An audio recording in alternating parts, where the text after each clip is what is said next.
خلیفہ بغداد کا درباری پہلوان جو کہ اتنی شان و شوکت رکھتا تھا، جو کہ مملکت کا بال تھا، کوئی بھی اس کے سامنے ٹکتا نہیں تھا، اور اس نے اتنا نام کمایا ہوا تھا کہ بادشاہ کے دائیں جانب اس کی کرسی لگتی تھی، بادشاہ کے سائیڈ سے وہ بیٹھتا تھا برابر سے، اتنا نام اس نے روشن کیا تھا۔ بڑے بڑے پہلوان اس سے کشتی لڑنے کے لیے ڈرتے تھے کیونکہ کوئی اس کے سامنے ٹکتا نہیں تھا۔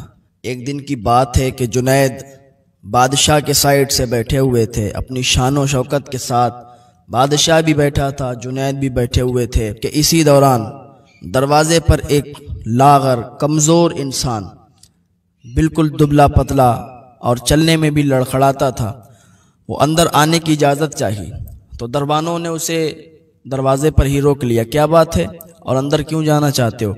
اس نے کہا جنید جو اپنے آپ کو بہت بڑا پہلوان سمجھتا ہے نا، اس کے پاس جاؤ اور جا کے کہو کہ کوئی انسان آیا ہے اور وہ اس سے کشتی لڑنا چاہتا ہے، اسے چیلنج دینے آیا ہے۔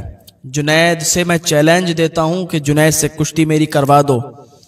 تو دربان نے اسے وہاں سے بھگاتے ہوئے کہا کہ تم نکل جاؤ، جنید ایسا پہلوان ہے کہ بڑے بڑے پہلوان اس کے سامنے آنے سے کتراتے ہیں، اچھے اچھے پہلوان اس کے سامنے ٹک نہیں پاتے ہیں، تم کمزور ہو، لاغر ہو، اب تمہاری بھلائی اسی میں ہے کہ تم چلے جاؤ، کیونکہ جنید سے اگر تمہارا مقابلہ ہو گیا تو پھر یاد رکھنا پھر تم بہت ذلت میں چلے جاؤ گے، کیونکہ سارا مجمع دیکھتا ہے اور کافی بھیڑ ہوتی ہے، بہت دور دور سے لوگ کشتی دیکھنے آیا کرتے ہیں، اور وہاں پر پھر تمہاری اگر بے عزتی ہو گئی تو تم برداشت نہیں کر پاؤ گے۔ اس انسان نے کہا مجھے کچھ فکر نہیں ہے، لیکن میری کشتی جنید سے کرواؤ۔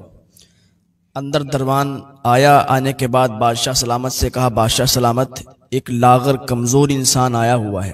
دربار لگا ہوا تھا، سب بیٹھے ہوئے تھے کہ ایک کمزور انسان جنید کو چیلنج دیتا ہے کہ جنید سے میری کشتی کرواؤ، میں جنید سے کشتی لڑنا چاہتا ہوں۔ جب اتنا سنا تو جنید بھی حیران ہوئے کہ مجھ سے اور ایک لاغر کمزور انسان کشتی لڑنا چاہتا ہے، کہ اس سے ملنا چاہوں گا میں، اتنا کمزور انسان لاغر چلنے میں بھی لڑکھڑاتا ہے اور وہ چاہتا ہے کہ جنید اس سے کشتی لڑے۔ تو بادشاہ نے بھی کہا اس کو اندر بھیجو۔ وہ انسان کمزور سا دبلا پتلا انسان اندر آیا، آنے کے بعد سلام کیا اور کہا بادشاہ سلامت، یہ جو سائٹ میں آپ کے جنید بیٹھے ہوئے ہیں نا، یہ اپنے آپ کو بہت بڑا پہلوان سمجھتے ہیں، میں ان سے کشتی لڑنا چاہتا ہوں۔ اب سارے لوگ اس کا چہرہ دیکھ رہے کہ اتنے بڑے پہلوان کو للکار رہا ہے کہ بڑے بڑے پہلوان آنے سے ڈرتے ہیں، سامنے آتے نہیں ہیں، کشتی لڑتے نہیں ہیں، اور اچھے اچھے پہلوان ان سے شکست پا چکے ہیں، ایک اچھا نام کمایا ہے، اچھی عزت کمائی ہے، اسی لیے تو بادشاہ کے سائیڈ میں بیٹھے ہوئے ہیں، بادشاہ کے برابر بیٹھے ہوئے ہیں شان و شوکت کے ساتھ۔ جب اتنا جنید نے بھی سنا، اچھا جنید نے سنا تو ان کو بھی بڑا عجیب لگا کہ یار اتنی ہمت اس کے اندر کیسے آ گئی کہ اتنا کمزور انسان اور اتنے بڑے پہلوان کو للکار رہا ہے۔ تو بادشاہ سلامت نے جب اتنی بات اس کی سنی تو کہا ٹھیک ہے، اس کی بات رکھی جائے گی۔ اب یہ کہتا ہی ہے کہ کشتی لڑیں گے تو ایک تاریخ مقرر کرو، ایک جگہ مقرر کرو، اور اسی تاریخ میں اسی جگہ پر جنید کشتی لڑنے کے لیے آئیں گے۔ لوگ دیکھ رہے تھے کہ یہ ہو کیا رہا ہے، اتنا بڑا پہلوان اور اتنے کمزور انسان سے کشتی لڑے گا۔ جنید نے کہا ٹھیک ہے، ہم تم سے کشتی لڑنے کے لیے آئیں گے۔ وقت بتایا گیا، تاریخ بتائی گئی اور جگہ بتائی گئی کہ بتائے ہوئے وقت پر بتائی ہوئی جگہ پر تم چلے آنا، کشتی ہوگی۔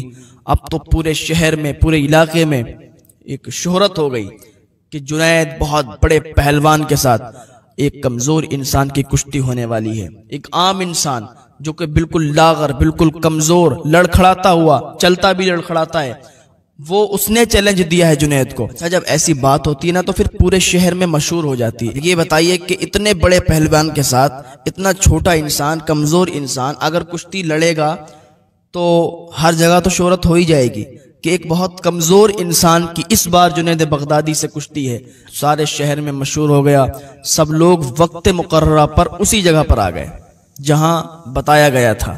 ایک جگہ متعین کی گئی تھی، جگہ مقرر کی گئی تھی، کرسیاں لگی ہوئی تھیں اور سارے لوگ اپنی اپنی کرسی پر آ کر بیٹھنے لگے تھے۔ بھیڑ بہت ہو گئی تھی، لوگوں کا ہجوم اکٹھا ہو گیا تھا، پیر رکھنے کی جگہ نہیں بچی تھی وہاں پر، اتنے لوگ جمع ہو گئے تھے۔